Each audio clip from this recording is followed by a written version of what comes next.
जय गुरु जी महाराज। आज अभी दोपहर को किसी ने एक ग्रुप पे पोस्ट किया था गुरु जी के कुछ जो पुराने शब्द थे जो गुरु जी अपनी हाज़री में हजूरी में लगवाते होते थे, उसकी ट्रांसलेशन थी। एंड जब मैंने पढ़ा तो एक बड़ा ही अजीब सा सुकून मिला। हम शब्द आम तौर पे सुनते हैं सत्संग में, पर मुझे लगता है कि शायद इतना गौर नहीं करते हैं जितना करना चाहिए, और उसके करके sometimes we miss the essence. जो एक उसका तत्व होता है वो हम भूल जाते हैं कि इसमें एग्जैक्टली तत्व क्या है। सो ये गुरुजी टाइम का एक शब्द गुरुजी बहुत अपनी संगत में लगवाया करते थे। मोहन तेरे ऊंचे मंदिर। एंड आई रिमेंबर कि इसकी जो मेलोडी थी बड़ी ट्रेडिशनल थी, बड़ी ओल्ड स्कूल थी, और मतलब इतना गौर नहीं कभी भी किया था हमने कि इसकी melody like the exact meaning of the शब्द। सो जब आज मैंने ट्रांसलेशन पढ़ी, it was really nice. So I just thought एक तो इसको पढ़ते हैं एंड देन कुछ थॉट्स आए दिमाग में, तो मुझे लगा कि शायद हमें इन सब के बारे में बात करनी चाहिए। सो ये शब्द है मोहन तेरे ऊंचे मंदिर, और ट्रांसलेशन है O Mohan, your temple is so lofty and your mansion is unsurpassed. O Mohan, your gates are so beautiful. They are the worship houses of the saints. In these incomparable worship houses, they continually sing Kirtan, the praises of the Lord and the Master. Where the saints and the holy gather together, they meditate upon you. So, ये जब मैंने पढ़ा तो I really something in my heart really warmed up, and I just thought that we should talk about this. इसको पढ़ के कुछ 2-3 चीज़ें मेरे ख्याल में आई, और एक सबसे पहली चीज़ जो ख्याल में आई वो ये थी कि हम जब गुरु जी के बारे में बात करते हैं, हम हमेशा ये पूछते हैं कि गुरु जी ने क्या बोला, गुरु जी ने क्या कहा, किस संगत को क्या बोला, उस संगत को फला चीज़ बोली, दूसरी संगत को कुछ और बोला। सो एक्चुअल में गुरुजी क्या बोलते थे? बिकॉज गुरुजी ने कई बार ऐसे भी किया है कि 2 डिफरेंट संगत को या 4 डिफरेंट संगत को कुछ डिफरेंट इंस्ट्रक्शन दिए। And I always say that Guruji said very little. Guruji बहुत कम कुछ कहते होते थे, और वो इसीलिए कम कहते थे because He wanted us to go beyond the word, शब्दों से परे, कि हम जो साइलेंस है, जो इनहेरेंट साइलेंस है, हम उसमें से उनका मैसेज कैच करने की कोशिश करें, ना कि शब्दों में से। और कई बार शब्द लाइक वर्ड्स वर एसेंशियल, और गुरुजी उनको यूज़ करते थे और डायरेक्टली इंस्ट्रक्शंस देते थे सबको कि ऐसे करना है, ऐसे नहीं करना, या ऐसे करना ठीक होता है, या ऐसे करना नहीं ठीक होता है। So he would do that as well, but I felt that Guruji's inherent message was to go beyond his words.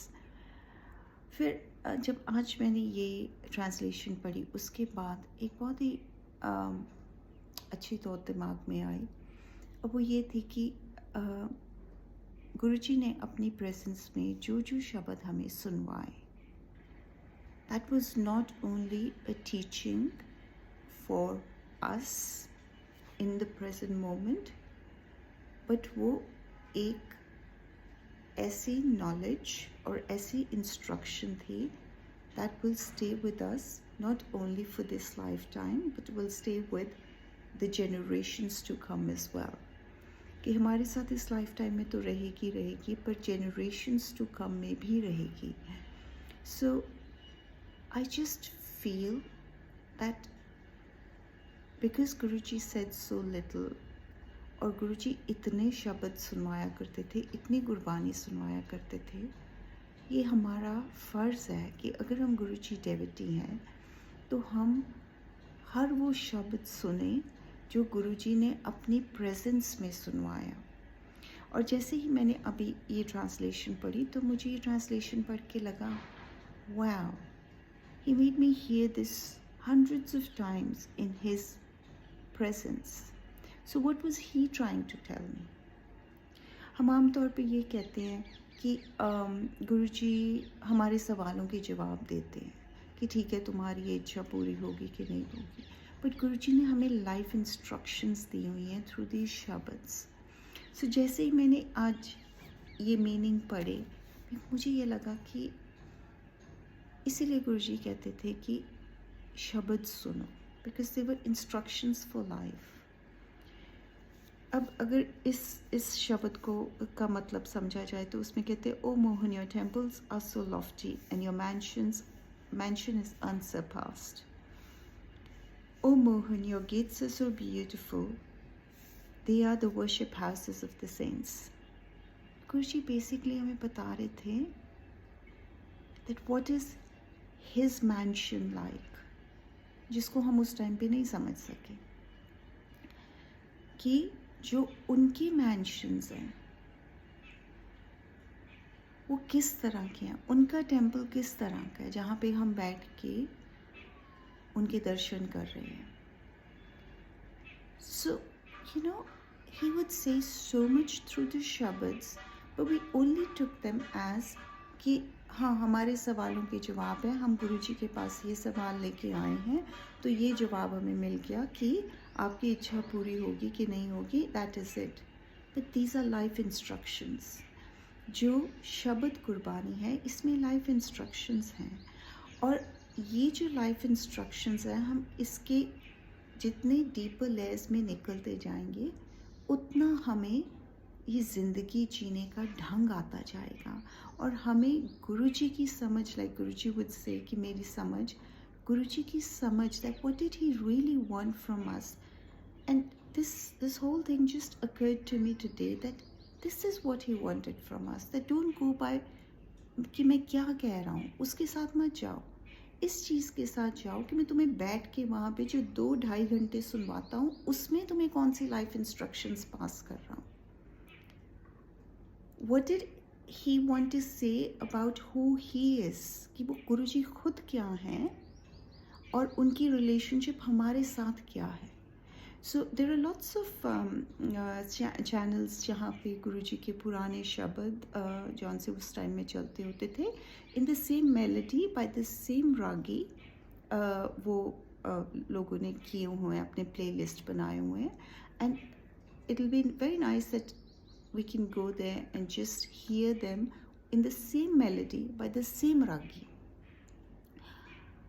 I'll try and put it in the description. I'm not very good with YouTube, but I'll try and put this shabad in the description if I can, if I figure it out.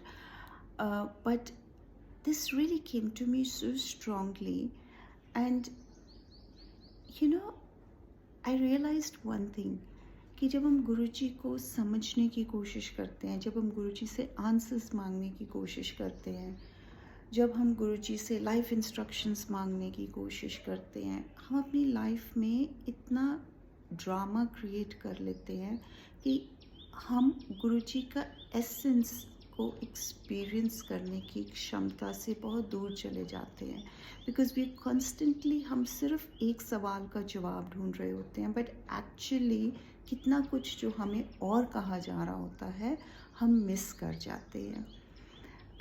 You know, there is this new age teacher जो हमेशा कहते हैं कि when all the drama and the trauma has settled, ये जो हमारा अंदर का ड्रामा और ट्रॉमा होता है, जो कॉन्स्टेंटली जाके सवाल जवाब करता रहता है, जब वो सेटल हो जाता है ना, जो उसके नीचे की जो डीपर लेयर में जाके एक टेंडरनेस होती है, एक नरमी होती है, जिसको there's an Urdu word for it, shafqat, which is a lot of things mixed together, एक टेंडरनेस, एक काइंडनेस, एक कंपैशन, इन सब चीज़ों को मिला के एक वर्ड बनता है शफकत।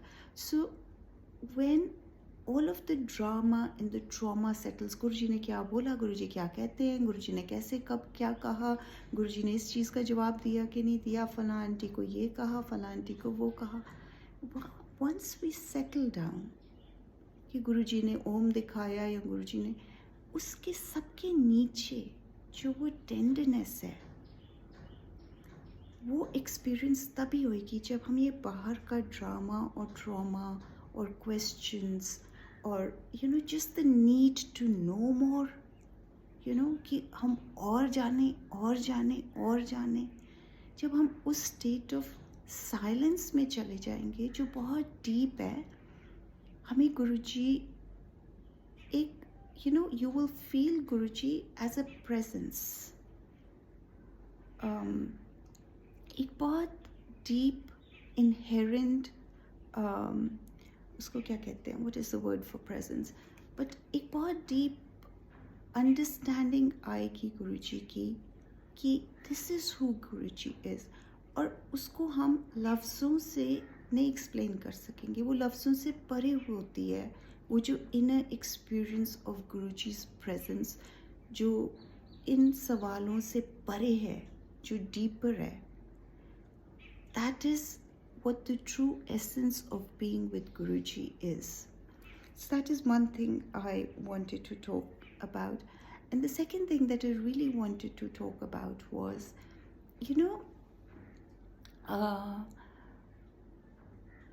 गुरुजी को जब हम प्रेजेंस में एक्सपीरियंस करते हैं ना, when we experience him in the presence, जैसे हम ये समझें कि गुरुजी is here right now.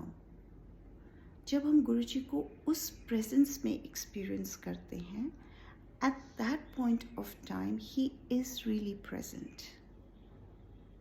It's not that you're imagining it.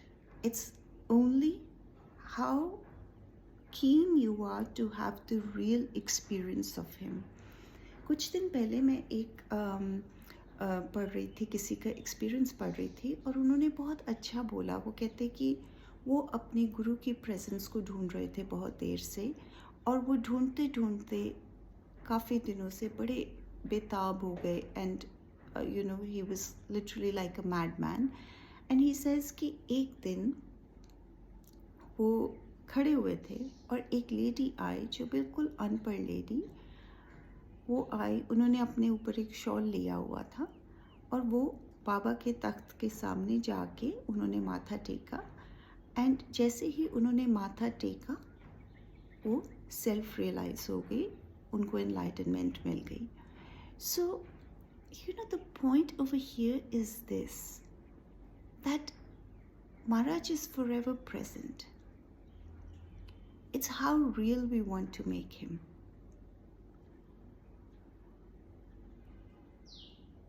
The more we think he's here, the more we will practice his presence, the more we will go underneath कि उन्होंने क्या बोला, कब बोला, कैसे बोला, कौन सा साइन मिला, कौन सा नहीं मिला, कौन सी आंटी ने क्या मैसेज दिया.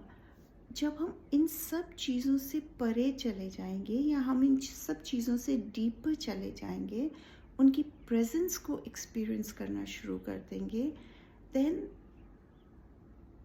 गुरुजी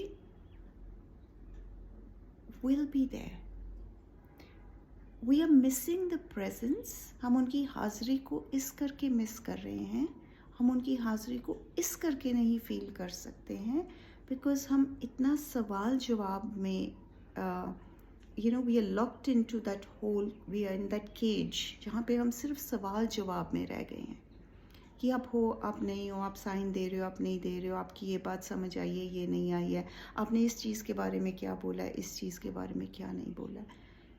To go underneath all of those things, to ask, to go within and find out who Guruji is, to practice his presence, उनकी हाज़िरी को हमेशा प्रैक्टिस करना कि वो सदा हाजिर नाजिर हैं. If that uneducated old lady जो एक शॉल लेके महाराज के तख्त पे आई और उन्होंने माथा टेका और उनको एनलाइटनमेंट मिल गई, it was only the power of faith that she had in his presence, कि मैं माथा टेकूंगी और मेरे अगले अग्गा पिछा सौर जाएगा. So, these were a few thoughts that were coming into my head since the last few days.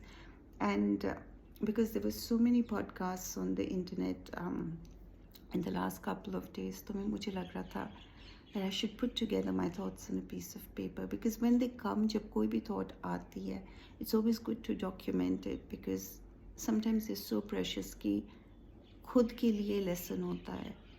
और ये journey इस channel पे मेरे लिए और मेरे generations के लिए और मेरे बच्चों के लिए, मेरे grandchildren के लिए, हम सब के लिए एक documented journey है. So कोशिश ये होती है कि जब भी कुछ दिमाग में आए या कोई भी ऐसी थॉट आए जिससे लगता है कि मुझे फ़ायदा होगा या मेरी आगे वाली जनरेशन्स को फ़ायदा होगा, मेरे बच्चों को, मेरे ग्रैंड चिल्ड्रन को, मेरी आगे वाली पुश्तों को फ़ायदा होगा, I'd like to document them. So आज के लिए इतना ही. जय गुरु जी.